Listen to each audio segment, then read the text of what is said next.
हाँ रूठे रूठे पिया मनाऊं कैसे रूठे रूठे पिया। स्वागत है बच्चों आपके अपने YouTube channel play with math में। ठीक है, तो आज हम लोग देखने वाले हैं एक्सरसाइज बोले तो प्रश्नवाली 8.1 के क्वेश्चन नंबर जो अंतिम है वो हमारा 11 नंबर क्वेश्चन है, जो कि ट्रू फॉल्स पे रिलेटेड है, जो कि सत्य और असत्य से रिलेटेड क्वेश्चन है। तो उसको हम लोग देखने वाले हैं। तो उससे पहले सबसे पहले एक चीज़ आप लोग को जान लेना चाहिए। ट्रू फॉल्स देखने से पहले आप लोग को एक चीज़ मैं बता देता हूँ, उसके बाद वो जो है वो आपका क्लियर हो जाएगा। ट्रू फॉल्स एकदम आसानी से क्लियर हो जाएगा। अब इसका नेमिंग कर देते हैं ABC। और ये कौन सा त्रिभुज है? तो ये 90 डिग्री है, तो आप समझ रहे हैं ये समकोण त्रिभुज है। और हमेशा ट्रिग्नोमेट्री का जो काम होता है वो किस त्रिभुज में होता है? तो वो होता है आपको समकोण त्रिभुज में। हमेशा समकोण त्रिभुज की ही बात होती है। समकोण त्रिभुज किसे कहते हैं? वैसा त्रिभुज जिसका एक कोण क्या हो? 90 डिग्री हो। तो मैं बता दूं कि इस त्रिभुज में है ना, ये जो भुजा है, ये जो हाइपोटेनस है, ये जो हाइपोटेनस है, ये सबसे बड़ी भुजा, सबसे बड़ी भुजा होगी, सबसे बड़ी भुजा होगी। ठीक है, ये कि यहाँ पे क्या होता है कि जब भी हम लोग ट्रिग्नोमेट्री की बात करेंगे, कोसाइन की बात करेंगे, तो वहाँ पे क्या होता है कि हमें बात की जाती है किसकी बात करते हैं हम लोग? तो त्रिभुज की बात करते हैं। और वो भी कौन से त्रिभुज की? तो वो हम लोग करते हैं राइट एंगल ट्रायंगल बोले तो समकोण त्रिभुज। और समकोण त्रिभुज में मैं बता दूँ आपको कि वैसा क्या कहते हैं, वैसा त्रिभुज जिसकी एक कोण 90 डिग्री हो, तो ये कोण 90 डिग्री है, तो वो क्या होती है? वो आपकी समकोण त्रिभुज होती है। और ये जो भुजा होती है आपकी हाइपोटेनस जो होती है वो सबसे बड़ी भुजा होती है। और ये हमें मालूम नहीं, ये बेस है, ये हाइट है। जब एंगल आपका दिया रहता है तब आप बताते हैं कि कौन सा बेस है और कौन सा हाइट है। ठीक है, और बाकी ये दोनों जो भुजा है, ये दोनों भुजा छोटी बड़ी हो सकती है, इसमें कोई दिक्कत नहीं है। लेकिन ये जो भुजा है इस दोनों से सबसे बड़ी भुजा वही होने वाली है। अब देखिए कि मैंने इसे क्यों बताया है, वो हम क्वेश्चन में करेंगे। तो चलिए क्वेश्चन नंबर 11 को पढ़ते हैं। लिखा है, बताइए कि निम्नलिखित कथन सत्य है या असत्य। कारण सहित अपने उत्तर की पुष्टि कीजिए। ठीक है, तो आपको कारण भी बताना है और बताना सत्य है या असत्य है। लिखा है, tan A का मान सदैव 1 से कम होता है। tan A हमेशा, tan A बराबर जो है ना हमेशा 1 से कम होगा। क्या होगा? tan A का मान जो है ना हमेशा क्या होगा? 1 से कम होगा। कहने का मतलब 1 यहाँ पे हमेशा बड़ा होगा। कह रहा है, क्या यह सही बात है? पहले जान लीजिए कि tan थीटा बराबर क्या होता है। tan थीटा बराबर क्या होता है? तो P/B होता है ना। tan थीटा बराबर क्या होता है? P/B होता है। तो मैंने तो पहले ही आपको बता दिया है कि ये दोनों भुजा कोई निश्चित नहीं है, एक छोटा भी हो सकता है, कोई बड़ा भी हो सकता है। तो यहाँ पे ज़रूरी नहीं है कि ये 1 से कम होगा, ये 1 से ज़्यादा भी हो सकता है। जैसे एग्जाम्पल के तौर पे हम लोग देखें, मान लेते हैं ये भुजा आपका 5 है, ये भुजा 4 है। ठीक है, तो हम लोग एंगल A की बात की जा रही है, यहाँ पे एंगल A की बात की जा रही है। तो यहाँ पे देखिए परपेंडिकुलर कौन सा होगा? 4 होगा, तो यहाँ पे 4 होगा और बेस क्या होगा? 5 होगा। यहाँ पे तो 1 से कम हो रहा है, यहाँ पे क्या हो रहा है? 1 से तो कम हो रहा है। लेकिन यहीं पे हम यदि इसको यदि क्या कर दे, इसको यदि हम लोग क्या कर दे, इसको यदि हम लोग 4 कर दे और इसको हम लोग 5 कर दे, तो बताइए क्या ये 1 से कम होगा? इसका मान जो होगा ये 1 से कम तो नहीं होने वाला है। यहाँ पे बात दरअसल ये है कि ये क्या है कि ये असत्य हो जाएगा। ये क्या होगा? आपका पहला नंबर का जो आंसर है वो क्या हो जाने वाला है? तो ये असत्य हो जाने वाला है। लिखेंगे क्योंकि tan A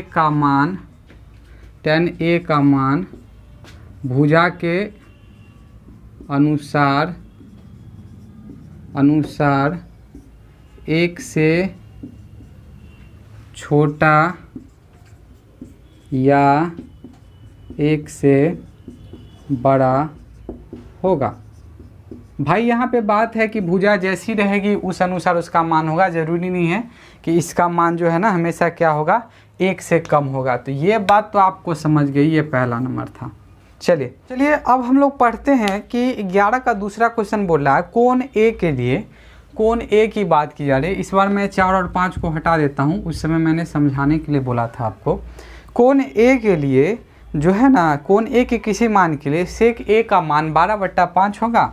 कोण ए के लिए सेक ए का मान 12/5 होगा। देख लीजिए भाई, मान तो कुछ भी हो सकता है, लेकिन हम लोग चेक करते हैं सबसे पहले सेक थीटा बराबर होता क्या है। सेक थीटा बराबर क्या होता है, h बाई पी होता है ना। h बाई पी होता है या नहीं होता है। चलिए, h का मतलब क्या होना चाहिए, जो सबसे बड़ा वैल्यू है ना।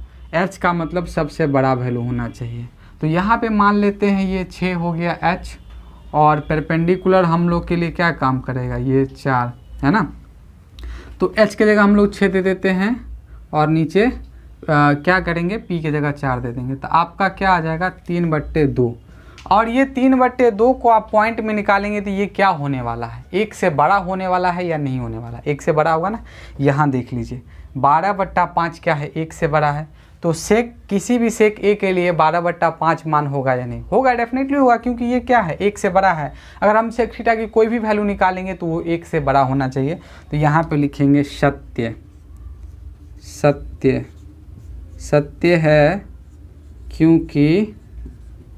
क्योंकि सेक ए का मान 1 से बड़ा है। बस यही रीज़न है। सेक ए का मान क्या है, 1 से बड़ा है, तो ये क्या है, ये आपका सत्य है, कुछ नहीं है। बस ऐसे ही हम लोग करेंगे। चलिए तीसरे नंबर क्वेश्चन को भी हम लोग देखते हैं।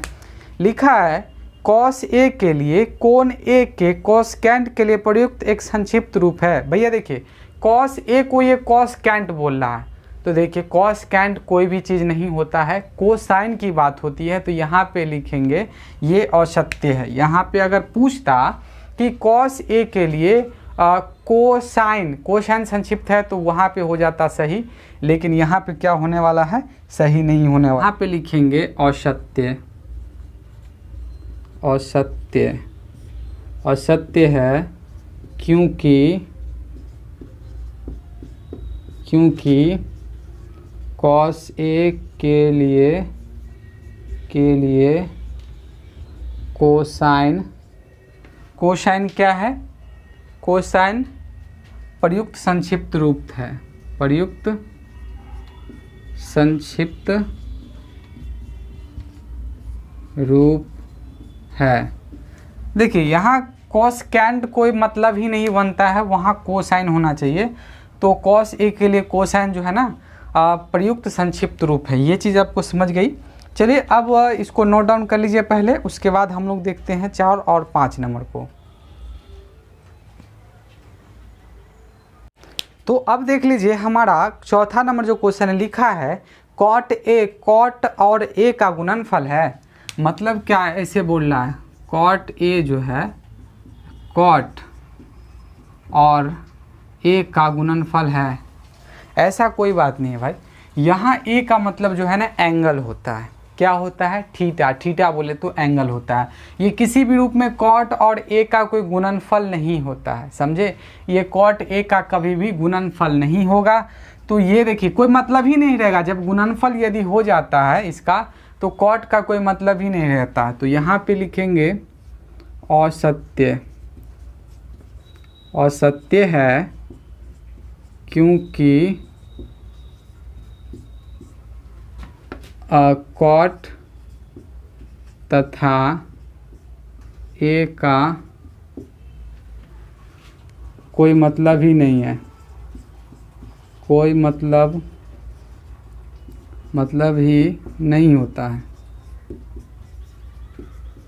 भाई। यहाँ पे कोई मतलब ही नहीं है। कॉट और ए का कोई मतलब ही नहीं। यहाँ पे हमेशा याद रखेंगे कि ए जो होता है वो क्या होता है, वो एंगल होता है। ठीक है, ये बात आप समझ गए।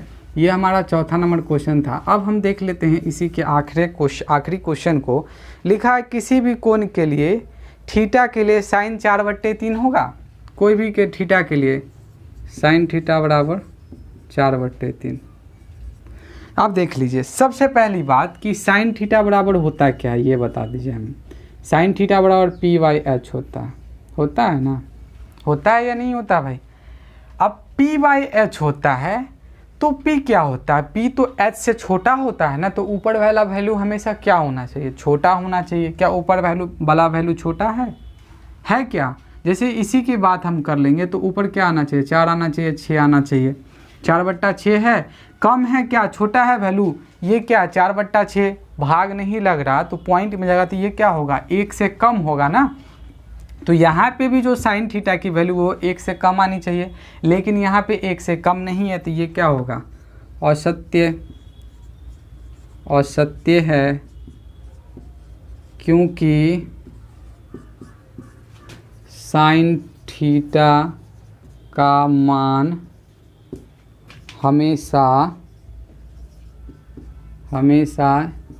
1 से छोटा होता है। हर सिचुएशन में जो होगा ये साइन थीटा का मान हमेशा 1 से छोटा होगा, क्योंकि आप जानते हैं यार बड़ी वाली भुजा जो है हिपोटेनस नीचे आ गई है तो ऊपर वाली भुजा तो डेफिनेटली छोटी होगी, तो मैंने पहले ही बता दिया था। तो ये भी हो गया, तो उम्मीद है आपको समझ में आई होगी।